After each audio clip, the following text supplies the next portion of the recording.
અને છેલ્લે વાત દુનિયાની. દિલ્હીના હૈદરાબાદ હાઉસથી લઈને વોશિંગ્ટનમાં ઓવલ ઓફિસ સુધીની એવી જગ્યાઓ કે જ્યાં વિશ્વના નેતાઓ મળી રહ્યા હતા, એવી જગ્યાઓ કે જ્યાં વિશ્વના નેતાઓ ભેગા થઈને વિશ્વ શાંતિની ચર્ચા કરી રહ્યા હતા. ફરક એ હતો કે શાંતિ શરતોને આધીન આવતી હોય છે. ફરક એ છે કે ડોનાલ્ડ ટ્રમ્પ માટે શાંતિ પણ એક પ્રકારનું બિઝનેસ છે. એ શાંતિમાં પણ એક ડીલ શોધી રહ્યા છે યુક્રેન સાથે. અમેરિકાનું પોલિટિક્સ જે હદે બદલાઈ રહ્યું છે બતાવે છે કે અમેરિકા યુરોપ, રશિયા, ચાઇના બધાને એક સાથે પોતાના મિત્રો કરવા માંગે છે. ચાઇના અને રશિયા જો અમેરિકાના એક સાથે સારા મિત્રો થઈ જાય છે તો ભારત માટે સ્થિતિ બહુ સરળ કે આસાન રહેવાની નથી. અમેરિકાએ સૌથી પહેલા રશિયાના વ્લાદિમીર પુતિન સાથે મુલાકાત કરી. એના પછી આખું યુરોપ એક સાથે, ફ્રાન્સ, ઇટલી, બ્રિટન, નાટોના સચિવ, ઓસ્ટ્રેલિયાએ પણ પોતાનું સમર્થન આપ્યું. યુક્રેનના ઝેલેન્સ્કી તો હતા જ. એ બધા જ લોકો એક સાથે ઓવલ ઓફિસ પહોંચ્યા. ઓવલ ઓફિસમાં આ વખતે દ્રશ્યો બહુ જ અલગ હતા. આ વખતે શૂટબૂટમાં સજ્જ હતા ઝેલેન્સ્કી. એમના વખાણ પણ થઈ રહ્યા હતા. દરવાજા પર સ્વાગત કરવા માટે ખુદ જગત જમાદાર રાષ્ટ્રના પ્રમુખ ડોનાલ્ડ ટ્રમ્પ પહોંચ્યા હતા. અને ડોનાલ્ડ ટ્રમ્પે તો વખાણ કર્યા, પણ પછી એ પત્રકાર કે જેણે કપડા માટે જે તે સમયે ઝેલેન્સ્કીને ટોણો માર્યો હતો, એ પત્રકારે માફી પણ માંગી પોતાના એ વર્તન માટે. ઝેલેન્સ્કીએ એનો જવાબ પણ આપ્યો. એના પછી જે થયું એમાં ખૂબ હળવાશ હતી. જેડી વેન્સ, ઉપરાષ્ટ્રપતિ અમેરિકાના, એકદમ શાંત દેખાતા હતા. ઝેલેન્સ્કી સાથેનું વલણ ખાસું બધું કૂણું અને નરમ દેખાઈ રહ્યું હતું. એનું કારણ એ કે યુરોપિયન યુનિયન એક સાથે ઊભું છે. યુરોપિયન યુનિયનમાં નાટોનું સદસ્ય દેશ અમેરિકા પણ છે અને અમેરિકાના આધાર પર, અમેરિકાના શસ્ત્રોના આધાર પર યુરોપ આજે પણ સુરક્ષા અનુભવે છે. એવા સમયમાં યુક્રેનની સુરક્ષા એ જાણે બધા માટે પોતાની સુરક્ષાનો સવાલ હોય એટલી આક્રમકતાથી અમેરિકાની પાસે આવ્યા હતા. અમેરિકા એવું કહે છે કે જો હવે ઈચ્છીશું અને જો શક્ય બનશે તો ત્રિપક્ષીય મુલાકાતો પછી અમે આ યુદ્ધ સમાપ્ત કરાવીશું. યુદ્ધ વિરામની અથવા એ સીઝ ફાયરની વાત નથી કરી રહ્યા, એ યુદ્ધ પૂરું કરાવવાની વાત કરે છે. રશિયાનો નિર્ણય બહુ મહત્વનો રહેવાનો છે. આમાં રશિયા શું નક્કી કરે છે? અમેરિકા હંમેશા એ બેલેન્સ કરતું આવ્યું છે. જ્યારે એને એવું લાગ્યું કે ચાઇનાનો પાવર વધી રહ્યો છે ત્યારે એણે રશિયાની પોતાની તરફ લીધું. એણે હંમેશા એ સુનિશ્ચિત કર્યું કે કોઈ બે શક્તિશાળી દેશો એકબીજાના મિત્ર નહીં બનવા જોઈએ. એટલા માટે કેમ કે એ બે શક્તિશાળી દેશો જો મિત્ર બનશે તો અમેરિકા વચ્ચે સત્તાના કેન્દ્રમાં નહીં રહે. અને એટલા જ માટે રશિયા અને ચાઇનાની વધેલી દોસ્તીથી સૌથી વધારે તકલીફ જો કોઈને હોય તો અમેરિકાને હતી. અને એટલે જ અમેરિકા ઈચ્છે છે કે ચીન પણ દોસ્ત હોય, રશિયા પણ દોસ્ત હોય, પણ એ અમેરિકાના દોસ્ત હોય. ભારત માટે આ સવાલ બહુ જ મહત્વનો છે. દિલ્હીના હૈદરાબાદ હાઉસની જે વાત કરી એ પણ બહુ જ મહત્વનું છે, કેમ કે દિલ્હીના હૈદરાબાદ હાઉસમાં ચીનના વિદેશ મંત્રી વાંગ ઈ સાથે આપણા NSA અજીત ડોભાલ, એની પહેલા વિદેશ મંત્રી એસ જયશંકરે મુલાકાત કરી. એસ જયશંકરે બહુ સ્પષ્ટ શબ્દોમાં કહ્યું કે અમે એવી વૈશ્વિક વ્યવસ્થા ઈચ્છીએ છીએ કે જ્યાં પાવરનું બેલેન્સ હોય. અત્યારે વિશ્વમાં પાવરનું બેલેન્સ નથી. 2-3 મહાસત્તાઓ છે જેની પાસે દુનિયાની મોટા ભાગની શક્તિ છે. અમાપ શક્તિ લઈને બેઠેલી એ મહાસત્તાઓ બીજા દેશોને ગણકારતી નથી. અમેરિકા જે રીતે દર થોડા દિવસે રશિયાને દબાવવા માટે ભારતને ધમકાવે, રશિયાને દબાવવા માટે ભારતની સાથે દુર્વ્યવહાર કરે, એની બહુ જ ખરાબ અસર ભારત પર પણ પડી રહી છે. ભારત એક પણ મોરચે એક નથી. એનું કારણ એ કે વિપક્ષોની અને પક્ષની વચ્ચે જે કન્સેન્સસ, એકતા હોવી જોઈએ અથવા એક મત હોવો જોઈએ, એ ઘણા બધા મુદ્દાઓમાં નથી. વિપક્ષ તો પોતે સરકારની ચૂંટણી પર જ સવાલ ઊભા કરી રહ્યું છે. એ સરકારને સરકાર માનવી કે કેમ એના પર સવાલો ઊભા કરી રહ્યું છે. અને એની વચ્ચે વૈશ્વિક મુદ્દાઓ ભારતને ઘેરી રહ્યા છે. ભારતની સામે પોતાના પડોશી સાથેની મિત્રતા પણ એક ખતરો છે, સમસ્યાઓ છે. જોકે આજથી થોડા મહિના પહેલા કોઈએ નહીં વિચાર્યું હોય કે ભારત ચાઇના સાથે આ પ્રકારના મૈત્રીપૂર્ણ સંબંધો સ્થાપવાની કોશિશ કરશે, પરંતુ આ સમય છે અને કોઈ જ પરમનન્ટ દોસ્ત કે દુશ્મન હોતું નથી. ચાઇના સાથેની મિત્રતા જો ભારતની વધે છે તો એ ભારત માટે ફાયદાકારક રહેવાનું છે હાલની સ્થિતિમાં. પણ ચીન કોઈ દિવસ ભરોસાપાત્ર દોસ્ત રહ્યું નથી. વાંગી અહીંયાની મુલાકાત પતાવીને તરત જ એ જાહેરાત કરે છે કે ભારતની મુલાકાત પછી એ તરત જ એક બેલેન્સ બનાવવા માટે પાકિસ્તાનની મુલાકાતે જઈ રહ્યા છે. વ્હાઇટ હાઉસમાંથી યુરોપના દેશોની જે તસવીર સામે આવતી હતી એ બતાવતી હતી કે યુરોપ એટલું બધું શક્તિશાળી ન હોવા છતાં આ દેશમાં, આ દુનિયામાં ખૂબ પ્રમુખ સત્તાઓમાં એટલા માટે ઉપસીને વારંવાર સામે આવે છે કેમ કે યુરોપના દેશો એક છે. એશિયામાં એ એકતાનો બહુ જ મોટો અભાવ છે. અને એશિયામાં જ્યાં સુધી એકતાનો અભાવ રહેશે ત્યાં સુધી અમેરિકા જગત જમાદાર રહેવાનું છે, એમાં કોઈ શંકાને સ્થાન નથી. તસવીરો જે સામે આવી એના પર કરીએ નજર.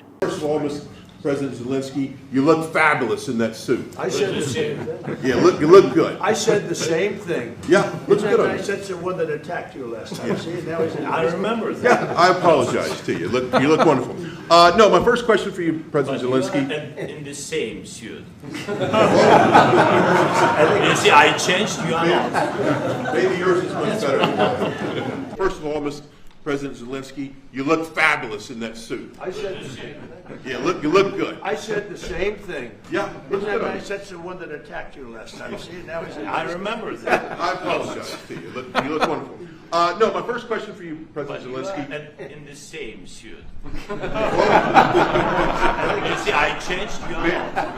Maybe yours is much better than mine. President Zelensky, can you explain the decision to offer Ukraine Article 5-like security guarantees, but stop short of pushing for their full membership? Yeah, well, we haven't done anything on that yet. If you look back and you go back long before President Putin, it was always a statement that they would never allow Ukraine into NATO. So that was a statement that was made, but we haven't discussed any of that yet. We're going to be discussing it today, but we will give them very good protection, very good security. That's part of it. And the people that are waiting for us, I think they're very like-minded. They want to help. I was just telling the president, I just spoke to President Putin indirectly, and we're going to have a phone call right after these meetings today. And we may or may not have a trilat. If we don't have a trilat, then the fighting continues. And if we do, we have a good chance. I think if we have a trilat, there's a good chance of maybe ending it. But he's expecting my call.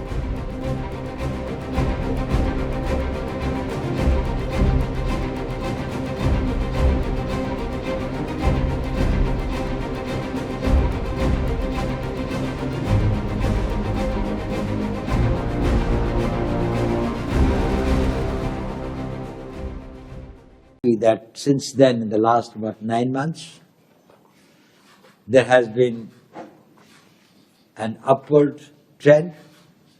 Borders have been quiet. There have been peace and tranquility. Our bilateral engagements have been more substantial.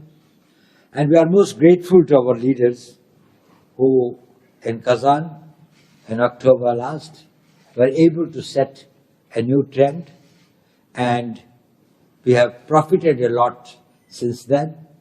The new environment that has been created has helped us in moving ahead in the various areas that we were working on. I'm very hopeful that, like the last one, this 24th Special Representative level talks would be equally successful.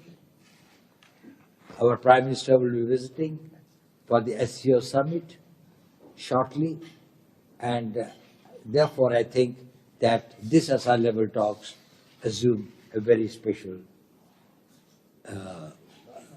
importance. This is the 75th year of our diplomatic relations, and it's a time to celebrate. And we find that with this new energy and the new momentum, that it is this thing with your personal efforts and with the maturity and the sense of responsibility of our diplomatic teams and our missions in the countries, your ambassador here, and also our armies on the borders, we have been able to make it this thing.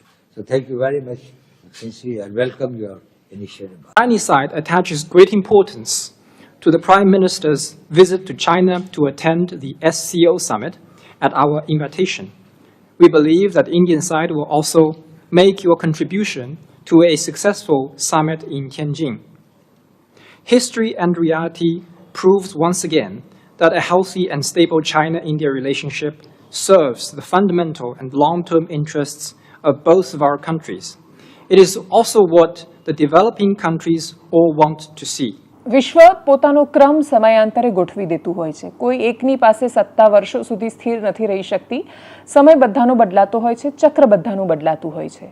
પણ એ બધાની વચ્ચે આપણે આપણા દેશ માટે શું કરી રહ્યા છીએ? આ દેશને આપણે મહાસત્તા બનાવવો છે, પણ આપણે તો રસ્તા પર કચરો ફેંકવાનું એ બંધ નથી કરી શકતા કે થૂંકવાનું પણ બંધ નથી કરી શકતા.